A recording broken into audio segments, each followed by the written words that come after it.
Hello, dear students. I am Anand Soranis from Mahatma Gandhi Vidya Mandir's MHG College, HSC Vocational Department, Malegaon Camp, Nasik. Dear students, once again, I welcome all of you in this video lecture. In this video lecture today, we are going to learn 2.5 Father Returning Home, the poem written by the Indian poet Dilip Chitre. First of all, let's look at the introduction of this poem. So here is an introduction of this poem. Dilip Chitre, his lifespan is 1938 to 2009, was a celebrated bilingual poet and translator with a remarkable work in English and Marathi. His versatile creativity extends to painting, filmmaking, and his notable contribution as a magazine columnist. विद्यार्थी मित्रांनो, दिलीप चित्रे हे एक द्विभाषिक कवी आहेत आणि भाषांतरकार आहेत. त्यांनी इंग्रजी आणि मराठी भाषांमध्ये उल्लेखनीय असं कार्य केलेलं आहे. त्यांची अष्टपैलू निर्मिती क्षमता की जिचा विस्तार जर आपण पाहिला तर त्यांना पेंटिंग आणि फिल्म मेकिंग या दोनही क्षेत्रांमध्ये आवड होती. त्याचबरोबर त्यांचं उल्लेखनीय योगदान म्हणजे ते एका मॅगझिनसाठी त्यांनी स्तंभ लेखन करण्याचं काम केलं. ही received the prestigious Sahitya Akademi award both for poetry as well as for his well-known translation work Says Tuka, popular abhangas into bracket spiritual poems by संत तुकाराम. म्हणजे संत तुकारामांनी जे अभंग लिहिलेले आहेत मराठीमध्ये त्या अभंगांचं त्यांनी इंग्रजीमध्ये भाषांतर केलेलं आहे आणि त्या पुस्तकाचं नाव आहे सेस तुका. या पुस्तकाच्या भाषांतराबद्दल आणि काव्य संग्रहांबद्दल वेगवेगळ्या प्रकारच्या ज्या कविता त्यांनी लिहिल्या त्या काव्य संग्रहांबद्दल त्यांना भारतातला अत्यंत प्रतिष्ठेचा साहित्य अकादमी पुरस्कार प्राप्त झाला. He had started translation of literary works of saints in Marathi at the age of 16. वयाच्या 16व्या वर्षापासूनच त्यांनी मराठी संतांच्या लिखाणाची इंग्रजीमध्ये भाषांतर करायला सुरुवात केलेली आढळते. Exile, alienation, self disintegration and death are observed to be the major themes of his works. आता दिलीप चित्रे यांच्या लिखाणाचे जे प्रमुख विषय आहेत ते म्हणजे एक्झाईल. एक्झाईल म्हणजे वनवास किंवा हद्दपार. एलिनेशन, एलिनेशन म्हणजे दुरावल्याची भावना, अलिप्तपणाची भावना. सेल्फ डिसइंटिग्रेशन म्हणजे स्वतःचे झालेले विभाजन, मृत्यू, अशी काही त्यांच्या लिखाणाची विषय आहेत आणि त्या विषयांपैकीच एक विषय आपल्याला ह्या कवितेमध्ये अभ्यासायचा आहे, father returning home.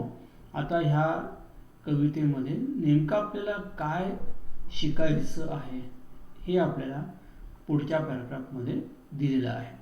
The poem is taken from travelling in a cage. It draws a portrait of a suburban commuter. It depicts his dull, monotonous, exhausting, and equally pitiable daily routine. It describes a forced alienation at home, which is reflected through the stale food and lack of sharing. His children refuse to share their joys and sorrows with the hard-working father, who as a result is forced to retire into solitude. This very painful loneliness is a symbol of man's isolation from the materialistic man-made world. आता ही जी कविता आहे father returning home, he Kavita travelling in a Kaij ह्या काव्यसंग्रहातून घेण्यात आलेली आहे. ह्या कवितेमध्ये कवीने suburban commuter म्हणजे उपनगरातला प्रवासी जो लोकलने किंवा मेट्रोने प्रवास करतो तर त्याचं चित्र रंगवण्याचा काढण्याचा प्रयत्न केलेला आहे. Draws a portrait of a suburban commuter म्हणजे उपनगरामध्ये लोकलने ये जा करणारा जो प्रवासी आहे तर त्याच्या दैनंदिन आयुष्याचं वर्णन करण्याचा लेखकाने या ठिकाणी प्रयत्न केलेला आहे. It depicts its dull, monotonous, exhausting and equally pitiable daily routine म्हणजे उपनगरामध्ये रोज लोकलने ये जा करणारा जो प्रवासी आहे, कम्युटर म्हणजे प्रवासी, तर त्याचं दैनंदिन जीवन हे कसं आहे तर डल, कंटाळवाणं आहे, मोनोटोनस, नीरस, एक्झॉस्टिंग, थकवा आणणार, थकवणारं, अँड इक्वली पिटिएबल, अत्यंत त्याची दयनीय अवस्था असते. आणि हे जे डेली रुटीन आहे किती कंटाळवाणं, नीरस किंवा अत्यंत थकवणारं आहे याचं चित्रण त्यांनी ह्या कवितेमध्ये केलेलं आहे. It describes a forced alienation at home. तसंच त्यांनी ह्या कवितेमध्ये सक्तीचं जे अलगीकरण आहे किंवा जो दुरावा आहे त्याचं वर्णन केलेलं आहे. A forced alienation at home म्हणजे घरीच कशा पद्धतीने माणसांच्या कुटुंबाच्या नातेसंबंधांमध्ये दुरावा आलेला आहे, अलिप्तपणा आलेला आहे आणि त्यामुळे माणसाला कशा पद्धतीने एकांतवासात किंवा एकांत अशा पद्धतीचं जीवन जगावं लागतं त्याचं वर्णन त्यांनी ह्या कवितेमध्ये केलेलं आहे. Which is reflected through the stale food lack of sharing.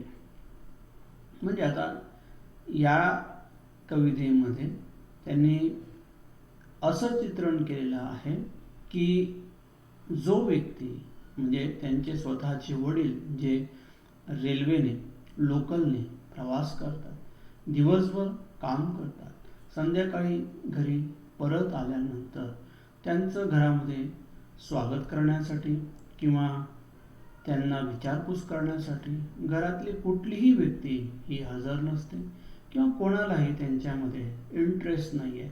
आणि म्हणून लेखकाने म्हटले अ फोर्स्ड एलिनेशन म्हणजे सक्तीचं विलगीकरण किंवा दुरावा घरातल्या घरात नातेसंबंधांमध्ये आपल्याला या कवितेत बघायला मिळतो. म्हणजे लोकलने संध्याकाळी घरी प्रवास करून आल्यानंतर त्यांना तेच शिळं अन्न खावं लागतं. तसंच लॅक ऑफ शेअरिंग म्हणजे घरातली कुठलीही व्यक्ती त्यांच्याशी भावना शेअर करत नाही, दिवसभरातले अनुभव शेअर करत नाही, त्यांच्याशी गप्पा मारत नाही. आणि हे सर्व त्यांनी या कवितेमध्ये चित्रित करण्याचं, प्रतिबिंबित करण्याचा प्रयत्न केलेला आहे. His children refuse to share their joys and sorrows म्हणजे त्या प्रवासाची जी मुलं आहेत म्हणजे प्रत्यक्ष लेखकाचे जे वडील आहेत तर जेव्हा ते संध्याकाळी घरी परत येतात तेव्हा त्यांची स्वतःची मुलं त्यांच्याशी कुठलाही आनंद किंवा दुःख वाटून घेत नाही विथ हार्ड वर्किंग फादर. आणि ही अत्यंत दयनीय अशी अवस्था त्यांची वृद्धावस्थेमध्ये होते. आणि म्हणून वृद्धावस्थेमध्ये फिलिंग ऑफ एलिनेशन म्हणजे दुराव्याची जी भावना आहे किंवा एकांत वासाची जी भावना आहे ही किती त्रासदायक असते, वेदनादायक असते. तर याचं अत्यंत हुबेहूब चित्रण लेखकाने केलेलं आहे. Who as a result is forced to retire into solitude म्हणजे शेवटी त्या वडिलांना सक्तीने एकांतामध्ये जीवन जगावं लागतं. This very painful loneliness is a symbol of man's isolation from the materialistic man made world. म्हणजे बघा की या ठिकाणी जो वेदनादायी एकांतवास आहे हा माणसाच्या आयसोलेशन अलगीकरणाचा परिणाम आहे. आणि आता माणसापासून विलग झालेला आहे. कशामुळे झालेला आहे तर from the materialistic man-made world.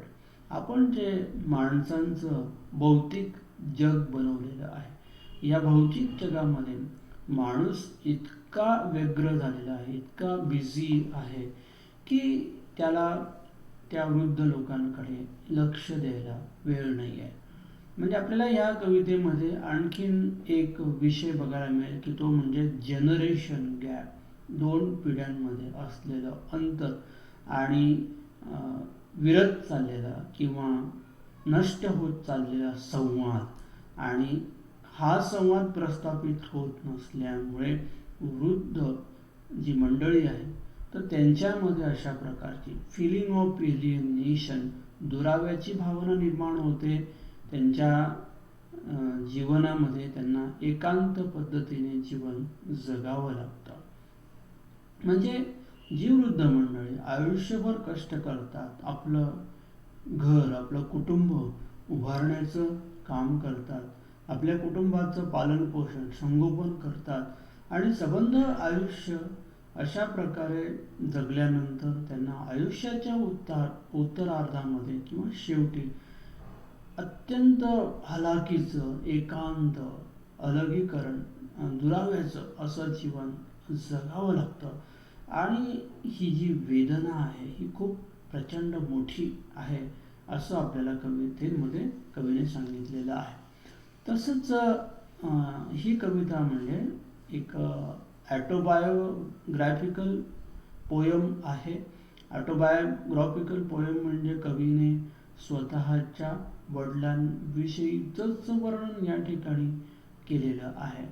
म्हणजे यातून त्यांनी त्या वडिलांचं निरीक्षण केलेलं आहे, त्यांच्या भावना अचूक शब्दामध्ये टिपण्याचा प्रयत्न केला आणि ती किती वेदनादायी आहे, किती भयानक आहे हे वास्तव जगासमोर आणण्याचा त्यांनी प्रयत्न केलेला आहे.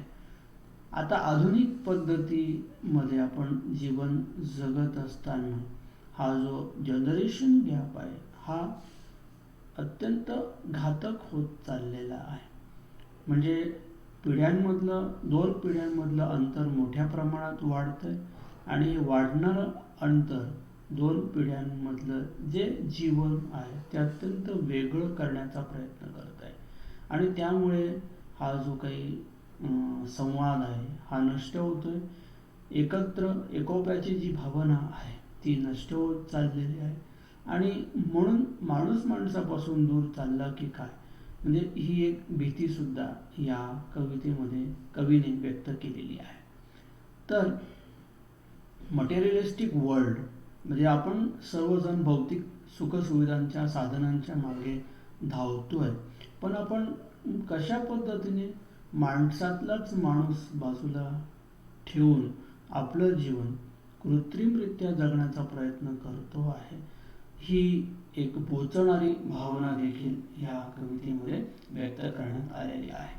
आपण आता प्रत्यक्ष बघूया की फादर रिटर्निंग होम म्हणजे नेमकं काय आहे या कवितेमध्ये. फादर रिटर्निंग होम, आता लेखकाचे वडील जेव्हा कामावरनं घरी परत येतात, ते वृद्ध झालेले आहेत तरी सुद्धा ते दिवसभर काम करतात आणि ते जेव्हा घरी परत येतात तर त्याविषयीचं वर्णन या कवितेमध्ये कवीने केलेलं आहे. कविता अत्यंत सोपी आणि सहज अशा प्रकारची साध्या पद्धतीने लिहिलेली आणि आपल्याला त्या कवीच्या मनातल्या ज्या भावना आहेत त्या आपल्यापर्यंत पोहोचवण्यासाठी अत्यंत सहज सरळपणाने ही कविता लिहिली गेलेली आहे. बघा आपण बघूया. My father travels on the late evening train. कवी म्हणताय की माझे वडील संध्याकाळी उशिराने असलेल्या रेल्वेने घरी परत येतात. म्हणजे याचा अर्थ काय की त्यांचे वडील कुठेतरी जॉब करतात दिवसभर, काहीतरी ते प्रोफेशन आहे, ते नोकरी करत असतील किंवा त्यांचा काही व्यवसाय असेल, तर दिवसभर काम करून ते संध्याकाळी लोकलने घरी परत येतात.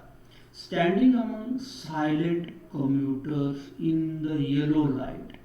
आणि त्या रेल्वेच्या डब्यामध्ये ते एका शांत प्रवाशांमध्ये उभं राहून प्रवास करतात. येलो लाईट म्हणजे पिवळ्या रंगाचा प्रकाश. म्हणजे त्या रेल्वेच्या लाईटाच्या प्रकाशामध्ये दिवसभर सर्व जे प्रवासी थकलेले आहे, जे रेल्वेने लोकलने उभ्याने प्रवास करतात, तर अशा प्रवाशांमधला एक प्रवासी म्हणजे लेखकाचे, कवीचे वडील आहेत. आणि हे वडील संध्याकाळी उशिरा घरी परत येतात. म्हणजे इथे बघा, वृद्ध माणसाची जी धडपड आहे ती आयुष्याच्या शेवटपर्यंत कशी सुरू आहे हे कवीने सांगितलेलं आहे. मग आता कदाचित लेखकाचे जे वडील आहे, ज्या व्यवसायात ते काम करत असतील, त्यावरून आपल्याला असं लक्षात येतं की ही was a very hard working person who worked for the welfare of his family, for the progress of his family, and unfortunately he has to live a very painful life of alienation, and this is a truth of the entire old generation. Suburbs slide past his unseeing eyes. जेव्हा रेल्वेने ते प्रवास करतात तेव्हा suburb slides past his unseen eyes. म्हणजे जेव्हा रेल्वेने आपण प्रवास करतो तेव्हा रेल्वेच्या बाहेर जे जे काही ठिकाणं येतात किंवा जी काही स्थानकं येतात, तर त्याच्याकडे ते अनसीन आईज म्हणजे एक प्रकारे दुर्लक्ष करतात. ही is not interested in the traveling of that local because it is his daily routine. म्हणजे रेल्वेने प्रवास करणं हे त्यांचं दैनंदिन काम असल्यामुळे, दैनंदिन रुटीन असल्यामुळे त्यांना रेल्वेच्या प्रवासामध्ये बाहेर असलेले जे काही दृश्य असतील किंवा जी काही गंमत असेल ती पाहण्यामध्ये त्यांना कुठलाही रस नाही, असं कवी म्हणतात. या ठिकाणी आपल्याला कम्युटर हा शब्द दिला आहे. कम्युटर म्हणजे काय? Those who travel regularly from one place to another, typically to work. म्हणजे कामासाठी एका ठिकाणाहून दुसऱ्या ठिकाणी प्रवास करणारा प्रवासी म्हणजे कम्युटर. मग इथे कवी म्हणतायत की त्यांचे वडील रेल्वेने प्रवास करतात, संध्याकाळी दिवसभर काम केल्यानंतर घरी परत येतात. रेल्वेमध्ये ते उभ्याने प्रवास करतात, एखाद्या शांत प्रवाशांप्रमाणेच तेही शांत आहे, कारण दिवसभर कामात थकल्यामुळे त्यांना आता घरी जाण्याची उत्सुकता आहे. आणि म्हणून त्यांना जेव्हा रेल्वेच्या बाहेर येणारी जी काही स्थानकं ठिकाणं आहेत, तर ती बघण्यामध्ये कुठलाही त्यांना इंटरेस्ट वाटत नाही, रस वाटत नाही. His shirts and pants are soggy. Soggy म्हणजे ओले असणे. त्यांचं शर्ट आणि पॅन्ट ओला आहे, ओले आहे. हिज ब्लॅक रेनकोट, त्यानंतर त्यांचा काळा रेनकोट स्टेन विथ मड, तो चिखलाने माखलेला आहे. मड म्हणजे चिखल. And his bag stuffed with books, त्यांच्या खांद्यावर एक बॅग आहे की जी पुस्तकांनी भरलेली आहे. इज फॉलिंग अ पार्ट, म्हणजे इथे ती बॅग पूर्ण पुस्तकांनी भरलेली आहे. आता ह्या 3 ओळींमध्ये लेखकाला असं म्हणायचंय, कवीला असं म्हणायचंय की त्यांच्या वडिलांचे जे कपडे आहेत, शर्ट पॅन्ट, हे पूर्णपणे ओले झाले. म्हणजे बाहेर पाऊस पडत होता, पावसाळा आहे. अँड इज ब्लॅक रेनकोट, आणि त्यांनी अंगावर घातलेला जो रेनकोट आहे तोही चिखलाने भरलेला, स्टेन with mud.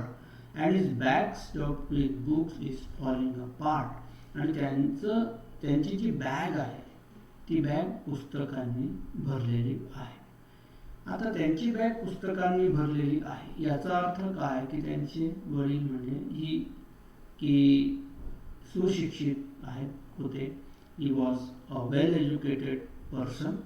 His bag stuffed with books is falling apart. आता त्यांची बॅग पुस्तकांनी भरलेली आहे म्हणजे he was an educated person. Maybe he may be a teacher, he may be a seller of books. म्हणजे इथे दोन शक्यता आहे. कदाचित ते पुस्तकांचा विक्रेता असतील किंवा ते शिक्षक असतील. पण ज्या अर्थी त्यांच्या बॅगमध्ये पुस्तक आहे त्या अर्थी ते एक सुशिक्षित व्यक्ती आहे असं आपल्याला लक्षात येतं. He was an educated person.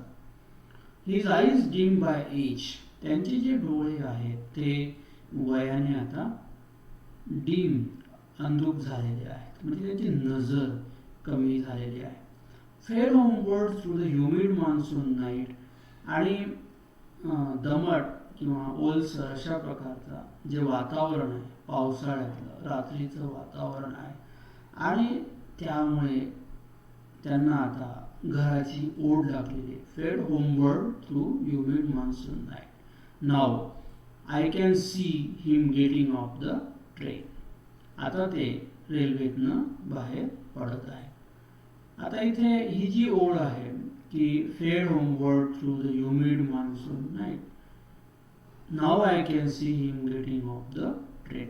म्हणजे जेव्हा ते रेल्वेने प्रवास करून त्यांच्या ठिकाणापर्यंत पोचतात तेव्हा त्यांना घरी जाण्याची खूप घाई झालेली आहे. कारण पाऊस पडतो आहे. पावसामुळे सगळीकडे चिखल आहे आणि अशा त्या वातावरणामध्ये त्यांना पटकन घरी जाण्याची घाई झालेली दिसते. आणि म्हणून कवी म्हणतात फेड homeward through the humid monsoon night. Now I can see him getting off the train. आता ते रेल्वेतनं बाहेर पडत आहे. आता रेल्वेतनं ते कसे बाहेर पडतात. Like a word drop from a long sentence. जणू एखाद्या लांब वाक्यातनं एखादा शब्द बाहेर पडावा त्याप्रमाणे ते त्या रेल्वेतनं बाहेर पडतात. तुलना केली रेल्वेतनं ते कसे बाहेर पडतात. How can he get off the train.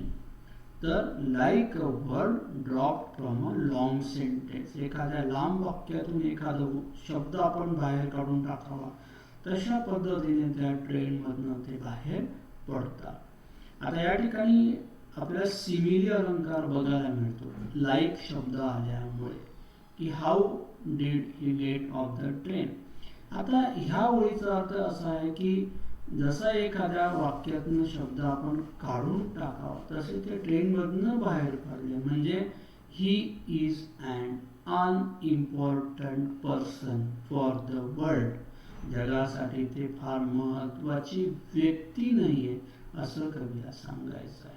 He is just a normal person. He is not a significant person for the world. He hurries across the length of the grey platform. लांब लचक अशा त्या प्लॅटफॉर्मवर ना hurries म्हणजे घाईघाईने ते घरी जायला निघतात. ग्रे प्लॅटफॉर्म बघा ग्रे करड्या रंगाचा प्लॅटफॉर्म. आता it is grey due to cement. सिमेंटचा रंग असेल म्हणून तो करड्या रंगाचा. हा एक शब्दाचा अर्थ आहे आणि याचा दुसरा अर्थ आहे ग्रे सजेस्ट ओल्ड एज. म्हणजे करडा रंग हा वृद्ध अवस्था दर्शवतं. Dullness sordidness of father's life. म्हणजे वडिलांच्या जीवनातला कंटाळवाणेपणा किंवा त्यांच्या ज्या काही वेदना आहेत ते दर्शवणारा रंग म्हणजे ग्रे कलर. तर त्या ग्रे प्लॅटफॉर्मवरनं ते बाहेर पडतात. Crosses the railway line enter the lane. तर रेल्वेतनं बाहेर पडल्यानंतर त्यांना एवढी घरी जाण्याची घाई झाली की क्रॉसेस द रेल्वे लाईन म्हणजे रेल्वेचा पूल न ओलांडता ते डायरेक्ट रेल्वे लाईन क्रॉस करतात. म्हणजे आपल्याला माहिती आहे की लोकलने जेव्हा प्रवासी प्रवास करतात तेव्हा ते जिन्याने चढून रेल्वे रुळावरून जो बांधलेला पूल असतो त्या पुलाने ते ती रेल्वे लाईन क्रॉस करतात. पण इथे वडिलांना एवढी घाई झाली की क्रॉसिंग द रेल्वे लाईन, प्रत्यक्ष ते रेल्वे लाईन ओलांडून त्या एंटर द लेन, ज्या गल्लीत ते राहतात त्या ठिकाणी ते प्रवेश करतात. His chappals are sticky with mud, त्यांची जी चप्पल आहे ती चिखलाने माखलेली, चिकट झालेली. बट ही हरीज ऑनवर्ड, पण त्यांना घरी जाण्याची खूप घाई झालेली आहे. म्हणजे इथे असं लक्षात येतं की त्यांना घरी जाण्याची घाई कशामुळे झाली आहे. आता घरी त्यांची कुटुंब वाट बघतायत म्हणून झाली का, तर नाही, वातावरणामुळे त्यांना घरी जाण्याची घाई आहे. कारण खूप पाऊस पडलेला, खूप चिखल आहे, खूप दमट असं वातावरण आहे, ह्युमिड ॲटमॉस्फिअर, ओलसर वातावरण, पुन्हा अंगातले कपडे सुद्धा ओलसर झालेले, त्यांचा रेनकोट चिखलाने माखलेला. तर ते जे वातावरण आहे आणि त्यांचं जे वय म्हणजे वार्धक्य, वृद्ध अवस्था जी आहे, तर त्याच्यामुळे त्यांना ते वातावरण सहन होत नाही आणि म्हणून ते घाईघाईने घरी आपल्याला जाताना दिसतात. Now next paragraph. Home again I see him drinking weak tea, eating a stale chapati, reading a book. तर घरी आल्यानंतर काय अवस्था आहे त्यांची की ते चहा पितात. चहा कसा आहे, weak tea, that is not rich, म्हणजे अत्यंत साधा चहा ते पितात. इटिंग अ स्टेल चपाती, आणि शिळी चपाती ते खातात. रीडिंग अ बुक, त्यांना पुस्तक वाचनाची आवड आहे. म्हणजे इथे आपल्या लक्षात येतं की घरी आल्यानंतर त्यांना जी घरी जाण्याची घाई असते, शेवटी होम सिकनेस प्रत्येकालाच असतो. तर घरी आल्यानंतर त्यांचं रुटीन कसं आहे की ते शिळी चपाती ते खातात किंवा अत्यंत फिक्कट अशा प्रकारचा चहा ते पितात. तर यावरून आपल्या लक्षात येतं की घरामध्ये कोणीही व्यक्ती त्यांची दखल घेणारा नाही आहे, काळजी करणारा नाही आहे, आणि त्यांची ती जी काही वेदना आहे, त्यांची जी काही हालापेष्टेची स्थिती आहे, ती आपल्याला ह्या दोन ओळींवरून दिसून येते. Next, he goes into the toilet to contemplate. आता जी एलिनेशन, ही जी दुराव्याची भावना आहे, तर त्याच्याविषयी त्यांच्या मनामध्ये सातत्याने विचार येत असतात. कॉन्टम्प्लेट म्हणजे थिंक डीपली, सखोल विचार करणे. म्हणजे सौंदर्य प्रसाधन गृहामध्ये गेल्यानंतरही त्यांच्या मनामध्ये सातत्याने एकच विचार येत असतो. आयुष्यभर कष्ट करूनही त्यांच्या परिवाराकडून त्यांना एक प्रकारे निराशाच पदरी पडल्यामुळे त्यांच्या मनामध्ये जी काही दुराव्याची भावना निर्माण होते, तर त्याच्याविषयीची वेदना आणि दुःख याच्याविषयी ते सातत्याने विचार करत असतात. कॉन्टम्प्लेट म्हणजे काय, तर विचार करणे. मॅन्स एस्ट्रेंजमेंट, एस्ट्रेंजमेंट म्हणजे एलिनेशन, एलिनेशन म्हणजे दुराव्याची भावना. माणूस माणसापासून कसा दुरावलेला आहे, जनरेशन गॅपमुळे वृद्ध आणि तरुण पिढीमध्ये कशा पद्धतीने अंतर पडलेलं आहे, कशा पद्धतीने संवाद करण्याची जी भावना आहे ही नष्ट झालेली असल्यामुळे त्या वृद्ध पिढीला अत्यंत एकांतवासाचं जीवन जगावं लागतं. म्हणून man's estrangement from a man made world. आता माणसानेच बनवलेल्या मनुष्यनिर्मित जगामध्ये माणसाला अशा पद्धतीने अलिप्त राहावं लागतं, अशा प्रकारे कुटुंबातील सदस्यांपासून दूर राहावं लागतं. म्हणजे कुटुंबाचे सदस्य त्यांची दखल घेत नाही, तर याचं खूप मोठं शल्य, खूप मोठं बोचणारं दुःख आणि खूप वाईट अशी वाटणारी भावना त्यांच्या मनामध्ये येते आणि त्याविषयी ते सतत कॉन्टम्प्लेट म्हणजे सखोल विचार करत असतात.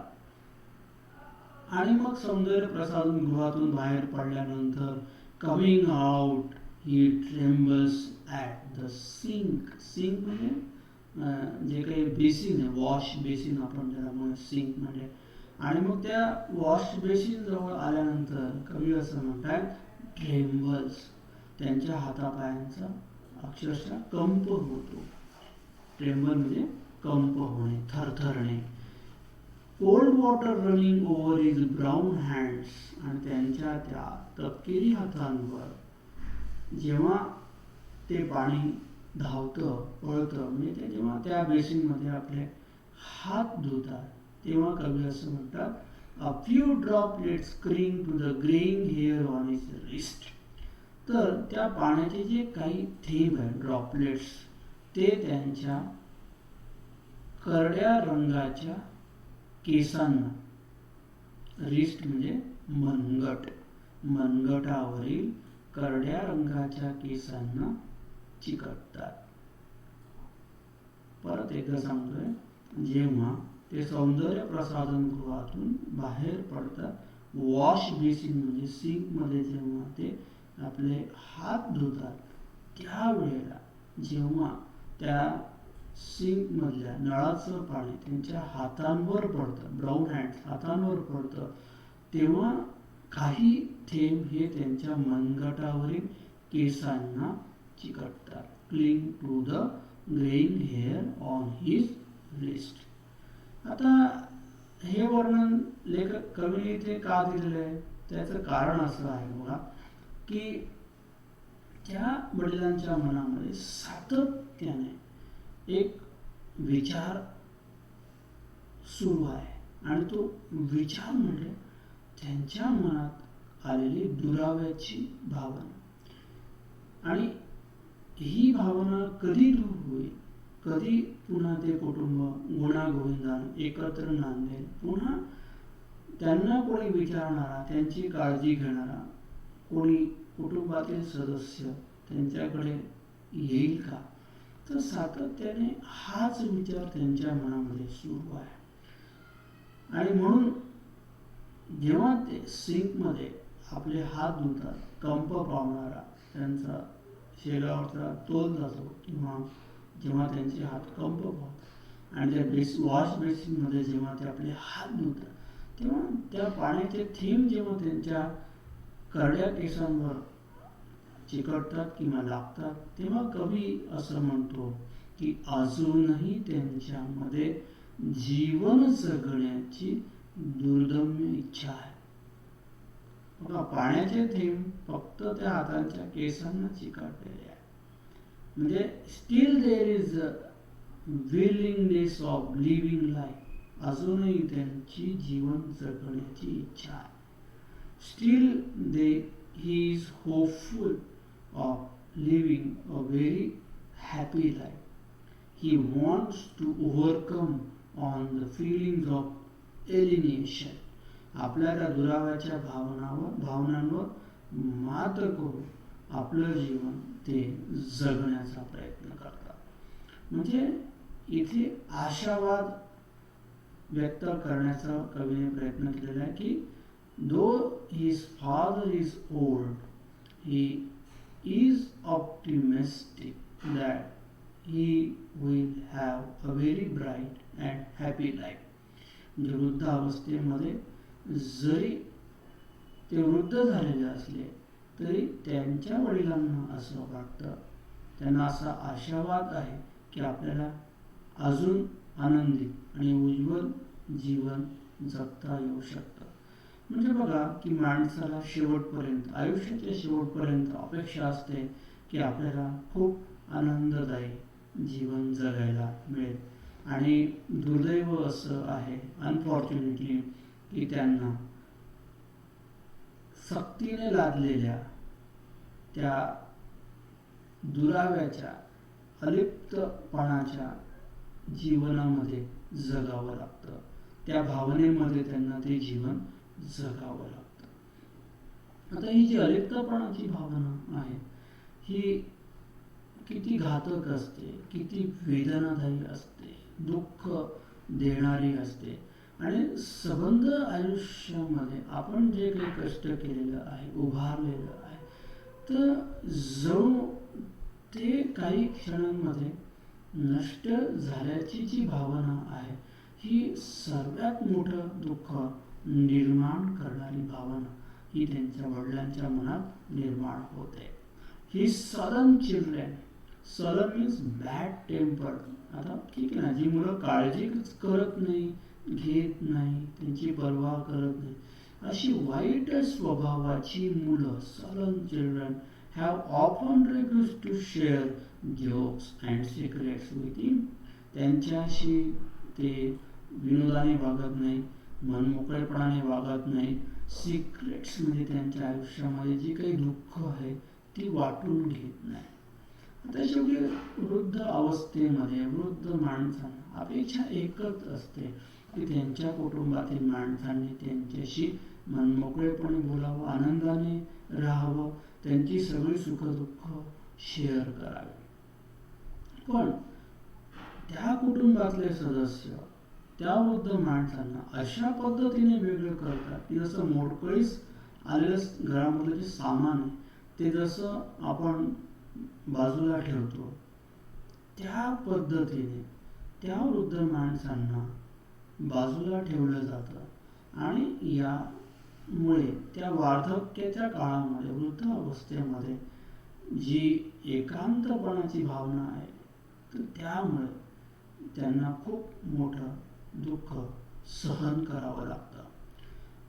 आता ह्या एकांतवासामध्ये, या दुराव्याच्या त्या दुःखदायक भावनेमध्ये जगत असताना कवी पुढे म्हणतात की त्यांचे जे वडील आहेत ते he will now go to sleep, ते आता झोपी जातील.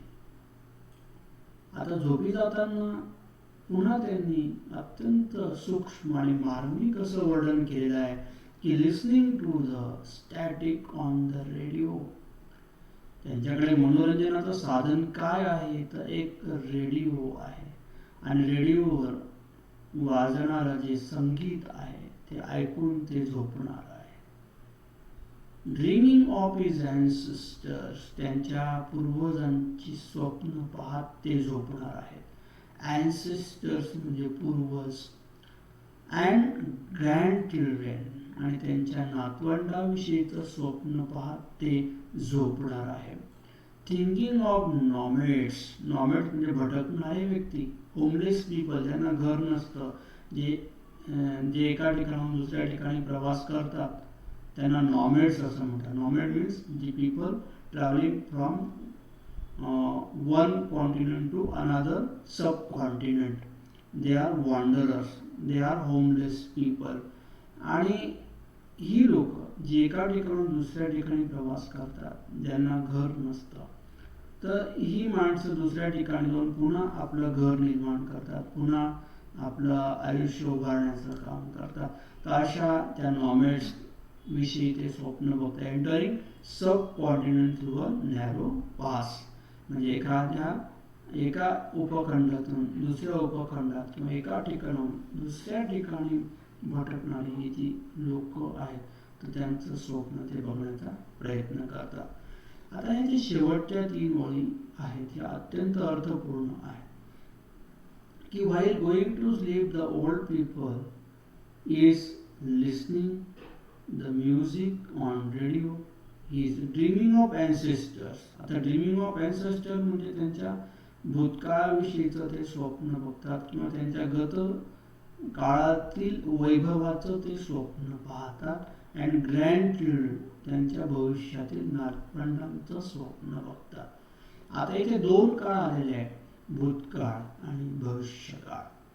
बघा, ड्रीमिंग ऑफ हिज अँसेस्टर्स म्हणजे त्यांच्या भूतकाळातील गतवैभवाचं, त्या पूर्वजांचं, त्या आठवणींचं ते स्वप्न बघतात. अँड ग्रँड चिल्ड्रन आणि भविष्याचं प्रतीक, it is the symbol of future, त्यांचं ते स्वप्न बघतात. Thinking of nomads entering a subcontinent through a narrow pass, आणि नॉमेड्स म्हणजे ज्या भटक्या लोकांचं, होमलेस पीपल आहेत, त्यांचंही ते स्वप्न बघतात की जे एका ठिकाणून दुसऱ्या ठिकाणी जातात, परत त्या ठिकाणी आपलं नवीन अस्तित्व निर्माण करण्याचा प्रयत्न करतात. तर त्यांचं ते स्वप्न बघतात. म्हणजेच त्यांचे जे वडील आहेत, ही जी वृद्ध व्यक्ती आहे, ही वर्तमानाचं स्वप्न बघत नाही, कारण वर्तमान हा पूर्णपणे त्यांचा नष्ट झालेला आहे.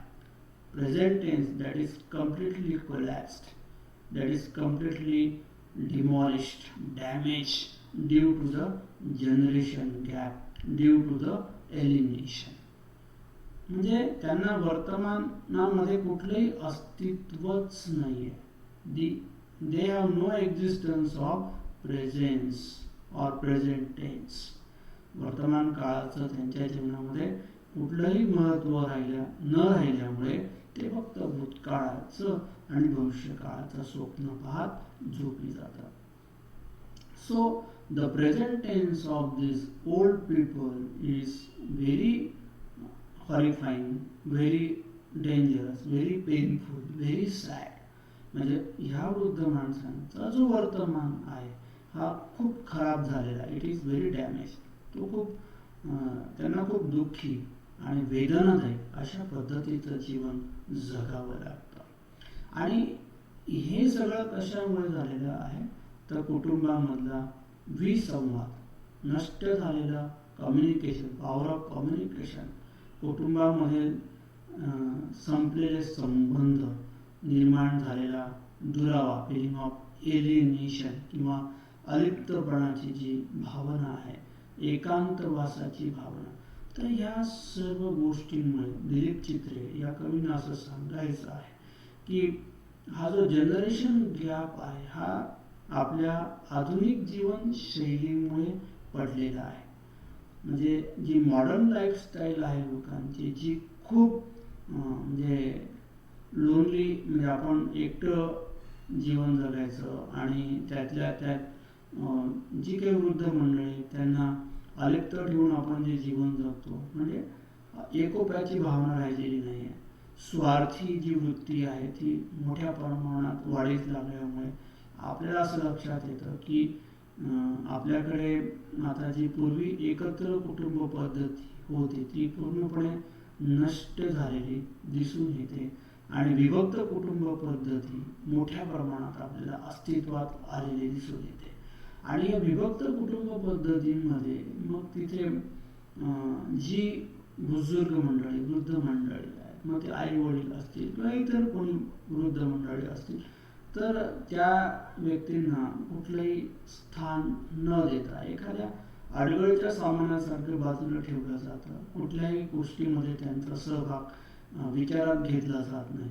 आणि ही जी वेदना आहे ही स्वतःच्या वडिलांच्या माध्यमातून, स्वतःच्याच वडिलांचं चित्रण करून कवीने या ठिकाणी चित्रित केलेली आहे की जी सर्वदूर आधुनिक काळातील संबंध पिढ्यांना लागू होते. मग त्या वृद्ध किंवा जुन्या पिढ्या असतील, ओल्ड जनरेशन असतील किंवा न्यू जनरेशन असेल, तर ह्या सगळ्यांना ती लागू होते. आणि याचं आपल्याला नक्कीच आत्मपरीक्षण केलं पाहिजे आणि निश्चितच समाजामध्ये याविषयीची सुधारणा झाली पाहिजे.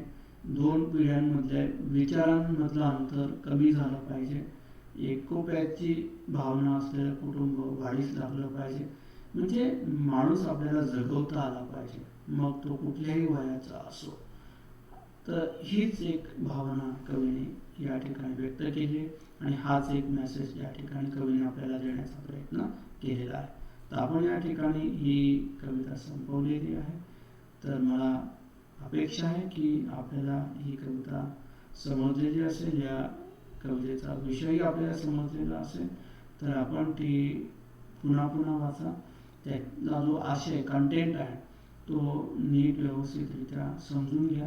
आणि विशेषत्वाने मध्ये ज्या ओळी आलेल्या आहेत त्या ओळींमध्ये जो काही अर्थ अभिप्रेत आहे तो अर्थही आपण नीट समजून घेण्याचा प्रयत्न करा. So I shall stop here. So we shall meet again in the next video lecture. So till then, good bye everyone.